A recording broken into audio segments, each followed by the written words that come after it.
string of car break-ins is sweeping through Cole County. Good evening, everyone. I'm Justin Kollar. And I'm Brittany Pieper. Officials say the thefts targeted north of Jefferson City near Binder State Park. KOMU 8's Stephanie Sierra joins us live to tell us what all of these cases have in common. Stephanie? That's right, Brittany. In fact, I'm here on Rainbow Drive, which is one of the streets that's been targeted with this type of theft. But the interesting thing about this is of all 12... A Columbia man is in custody today after turning himself in for rape. A warrant for second-degree rape was issued for Richard D. Williams at the end of May. In August of last year, a female family member said Williams forced her to have sex with him after he drove the victim and her son home. Williams is currently being held in Boone County Jail on $100,000 bail. Missouri Southern State University plans to resume its state capital internship program for the 2017 session. The university pulled its interns during the 2015 session, but never said the exact reason for pulling them. The Joplin Globe reports changes made during the legislative session convinced the school to reinstate the program. The changes included requiring House members to attend sexual harassment training and appointing an ombudsman to coordinate the advocate for the interns. A bridge closing in Columbia could mean longer commute times and confusion for road trippers. MoDOT will close the I-70 bridge near Business Loop 70 on Sunday evening at 5.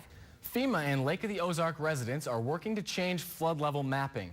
KOMU 8's Adam Pressler is live on the lake to tell us how this change could save homeowners money. Adam? I'm live on the Lake of the Ozarks where residents and FEMA have been talking about flood mapping. Now, Here's what's happening right now. People in Louisville and around the world remember a legacy in and out of the ring, boxing great Muhammad Ali. The start of the service here was delayed by about an hour, in part because of the large crowds. This public memorial, the end of the week of tributes and celebrations honoring Muhammad Ali in his hometown.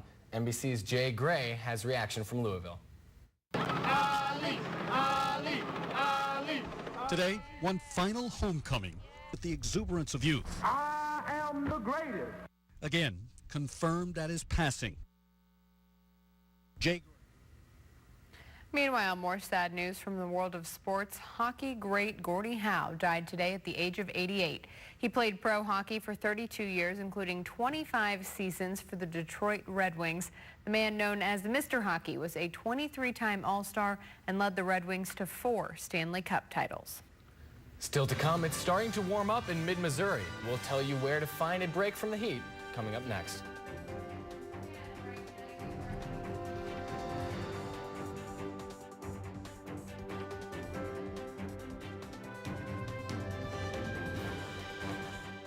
Warm temperatures this summer already. It's going to get hot. Yes. Thanks, Sydney.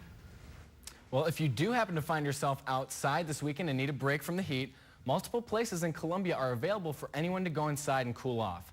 The centers are open during normal business hours, and the people are allowed access to public areas, such as lobbies, restrooms, and drinking fountains.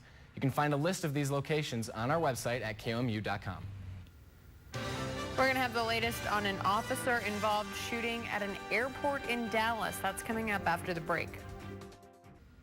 The lawyers for Kingpin Joaquin El Chapo Guzman says they have filed a legal challenge to fight U.S. extradition. Mexico approved the extradition to the United States last month after receiving guarantees that he would not face the death penalty. El Chapo was the world's most wanted drug kingpin until his capture in January, 6 months after he broke out of a high-security penitentiary in central Mexico through a mile-long tunnel burrowed right up into his cell.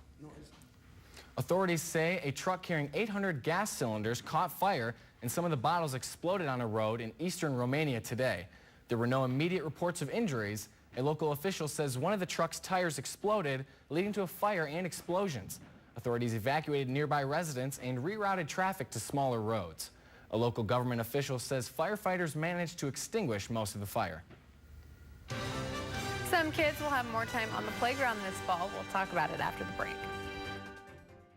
The Euro 2016 soccer tournament kicked off today, and Germany, despite not playing its first game until Sunday, will win its first game. The reason behind this confident pick after the break. Now here's a look at what we're following for KOMU 8 News at 6. The foster care industry is booming, but that might not be a great thing. And head over to KOMU.com for more information about an endorsement from a talk show host in the Missouri governor's race. Germany will win its first Euro 2016 match against Ukraine this Sunday, according to a prediction made by a psychic elephant named Nelly. Zookeepers in northern Germany set 2 goals next to one another today, and Nelly's kick ended up in the goal marked for Ukraine, which signals a German win. Car crimes in Cole County continue to rise, and officials say this might keep them from catching the real criminals. KOMU 8 News takes a look at the growing foster care industry and the problems that come with the expansion. And a major bridge will close in Columbia this weekend. It could mean longer commute times come next week. We'll take a look. KOMU 8 News at 6 starts right now.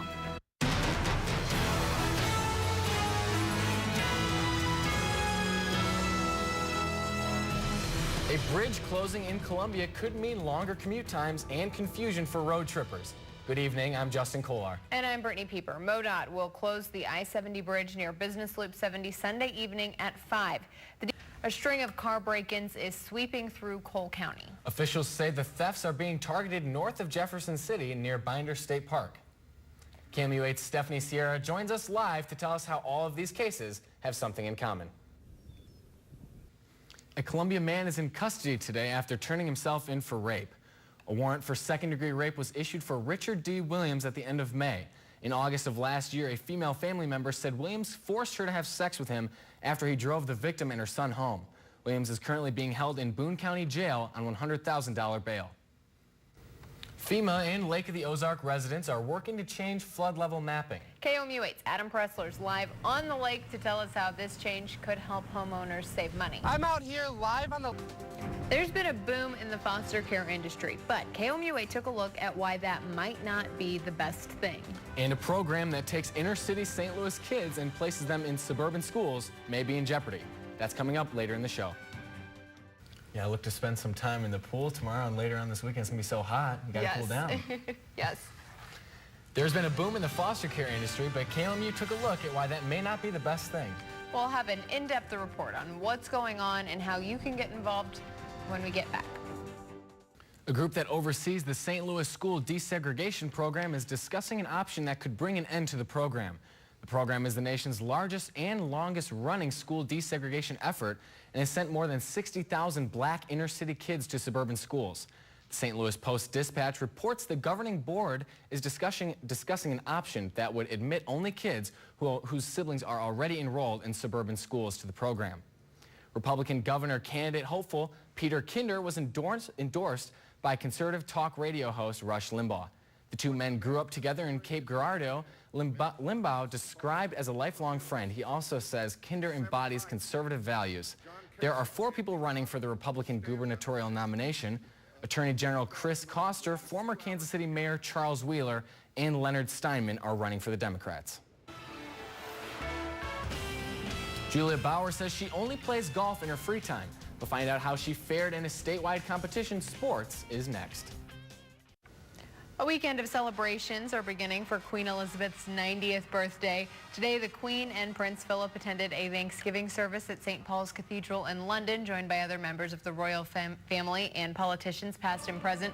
Now, the Queen's actual birthday is April 21st, but public celebrations take place in June. It was a tradition started by King George II all the way back in 1748 because he had a winter birthday but wanted to celebrate when the weather was nice. So just change it. I can't really blame him. Why not? Better to celebrate in the warmth. Here's a look at what we're following for KOMU 8 News at 10. While summer vacation is a time to relax for most students, for some it means worrying about where their next meal will come from. And at 10, we'll also tell you about the state campaign to make sure kids get the nutrients they need even when school's out.